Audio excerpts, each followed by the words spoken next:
Olá, TV Estadão entrevista hoje o candidato a vice-prefeito de São Paulo de Fernando Haddad, Gabriel Chalita. Gabriel Chalita tem 47 anos, é professor, formado em Filosofia e Direito pela PUC São Paulo e autor de 84 livros. Seja bem-vindo. Para a gente começar essa entrevista, acho que o assunto do dia hoje é a prisão do Palocci, que foi antecipada ontem num evento de campanha pelo ministro Alexandre de Moraes. Queria que o senhor avaliasse esse episódio e qual o impacto que isso pode ter na campanha do Haddad. Eu acho que é uma pena que essa campanha eleitoral ela esteja muito contaminada com os temas nacionais, né? E não tem como sair desses temas nacionais, porque a mídia está discutindo isso, a população discute isso, e eu acho que a gente perde assim, uma grande oportunidade de discutir o dia a dia da cidade de São Paulo. São Paulo é uma cidade com 12 milhões de habitantes, é uma das cidades mais importantes do mundo, e é uma cidade rica e pobre ao mesmo tempo, é uma cidade cheia de complexidades, de paradoxos, e a gente acaba saindo um pouco dessa discussão para debater o que está acontecendo no Brasil.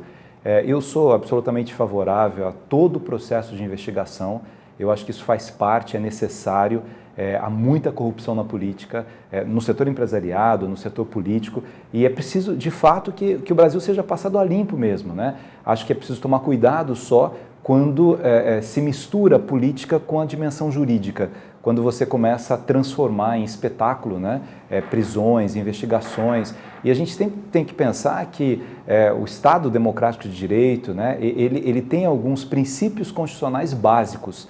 Um deles é a presunção de inocência, é fazer com que uma pessoa ela tenha direito a ser... Você tem um inquérito, depois você tem uma ação penal, você tem todo o direito de defesa e depois a condenação. O que vem acontecendo no Brasil, às vezes, é que você condena antes da análise dessa ação penal. Isso não é bom, nem para a política, nem para o setor empresarial, nunca é bom. Eu acho que é preciso que o Judiciário, o Ministério Público, eles tenham um pouco uma serenidade nisso, porque é isso que se espera de um poder judiciário. Qual a gravidade que o senhor vê pelo fato do Palocci ter antecipado uma ação da Polícia Federal? O ministro da Justiça teve informação privilegiada. Ele não disse que seria o Palocci, né? Mas eu acho que tem muito respeito por ele, um grande constitucionalista, mas não é papel do ministro da Justiça, né, falar sobre isso num evento de campanha. Acho que não é conveniente, né? Há muito assim, há um clima no Brasil muito de fla-flu, né? Um clima de muita animosidade. Então eu acho que quanto mais as pessoas que exercem um tipo de poder, elas tiverem serenidade, elas puderem se manter um pouco distante dessas disputas, né, políticas, no caso, quem é ministro, quem é juiz, quem está no Supremo, quem é promotor, precisa um pouco de serenidade. Eu sou professor de Direito, de Ética Jurídica, dou aula para alunos de mestrado, doutorado, tenho alunos juízes, promotores, e eu discuto muito com eles sobre essa dimensão do que significa o poder que alguém exerce e a responsabilidade diante desse poder. Às vezes você quer um aplauso imediato da população, você quer a primeira página em jornal e você acaba falando demais desnecessariamente. Acho que a justiça sem serenidade, ela comete injustiças, isso é muito ruim. Candidato, falando em Lava Jato, o seu nome foi citado na delação do Sérgio Machado, ex-diretor da Transpetro. Segundo ele teria encontrado com Temer na base aérea de Brasília em setembro de 2012 e o hoje presidente da República teria pedido doações para a sua campanha à prefeitura em 2012, você era do PMDB na época. O que tem de fato nessa questão? E se Sérgio Moro lhe preocupa? Porque a Lava Jato, aí a gente sabe que ela está correndo ali, ninguém escapa. Como é que o senhor vê essas questões? Não me preocupa, assim, eu não conheço o Sérgio Machado, não, ele disse que não me conhece. Quando saiu a primeira matéria sobre isso, eu fiz uma nota dizendo nunca tive com ele, nunca pedi dinheiro para ele, não tenho a menor relação com ele, não sabia nem quem era, né? E aí ele disse realmente que nunca esteve comigo e eu nunca pedi para ele.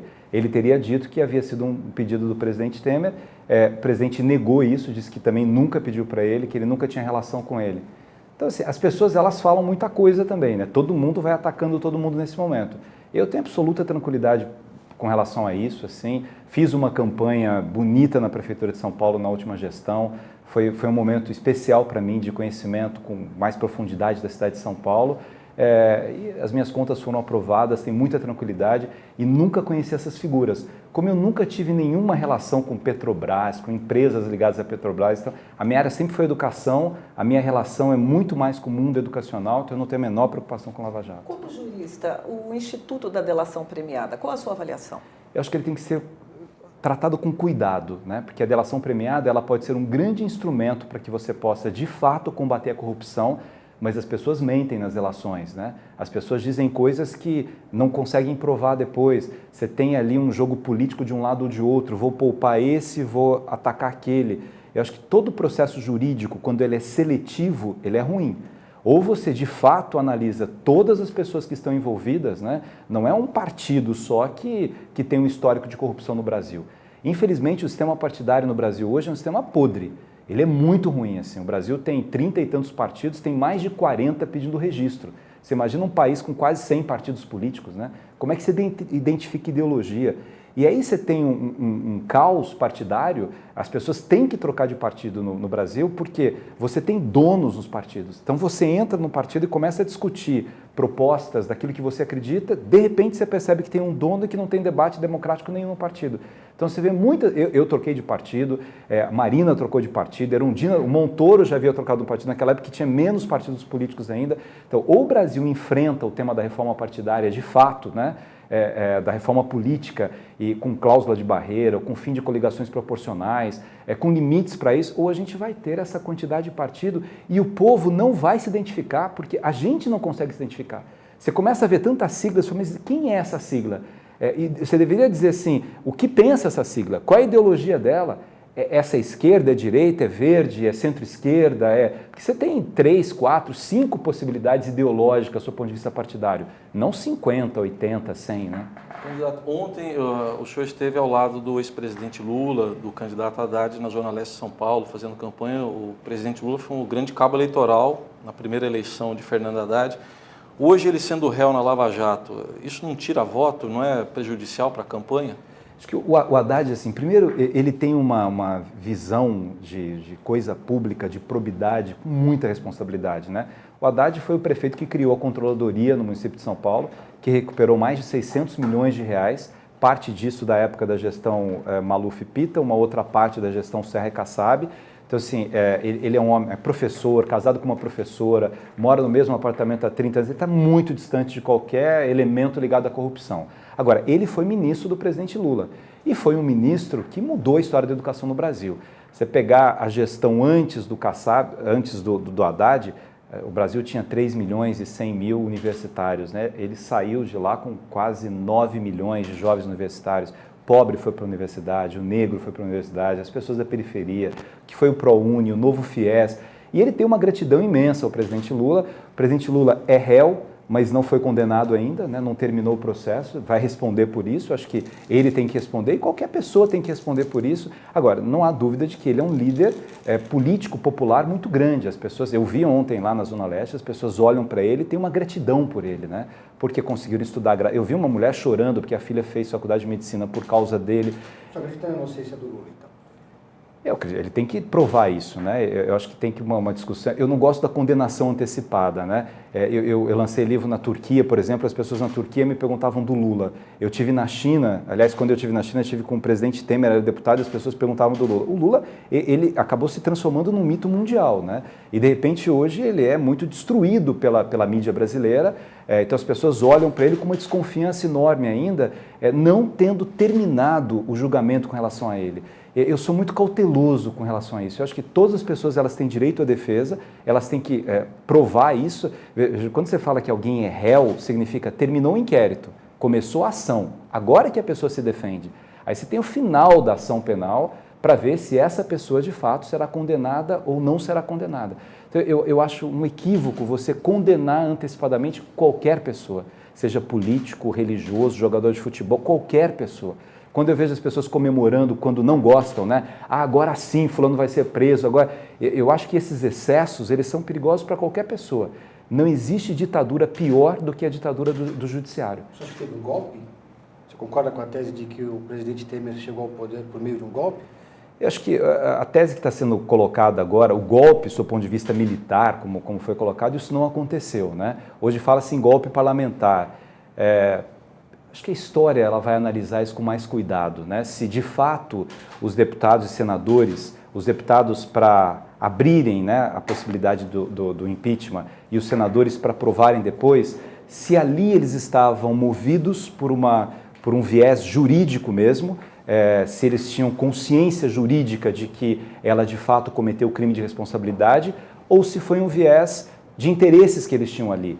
É difícil você fazer um julgamento nesse momento. Acho que a história vai julgar isso. Acho que está subindo no palanque, no carro de som, ao lado do Haddad e do Lula, onde eles estão dizendo fora Temer e dizendo que houve um golpe.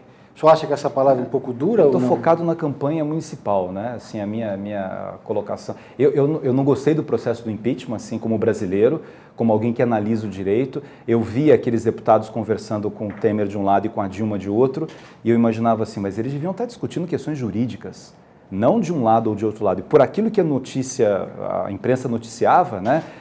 Partido tal já negociou com o Temer. Partido tal negociou. Eu acho que a história vai falar disso de uma forma muito ruim, né? Porque assim, não deveriam ser deputados negociando com um lado ou com o outro lado.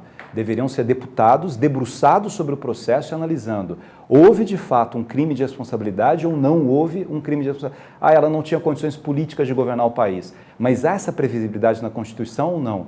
Eu acho que é isso que o tempo vai julgar. Nesta reta final, o que pode alavancar a campanha do Haddad? Você mesmo falou que a população tem uma certa desconfiança com o Lula. O Lula mais atrapalha do que ajuda, é por isso que ele entrou nas ruas só nessa reta final. Qual a avaliação interna da campanha de vocês? Eu acho que a população hoje ela tem uma desconfiança com todo mundo da política.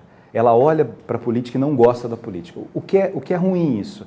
É ruim do ponto de vista da democracia. Porque quando você não gosta da política, você começa a gostar do quê? Da ditadura, você quer buscar outras formas de se governar um país, né?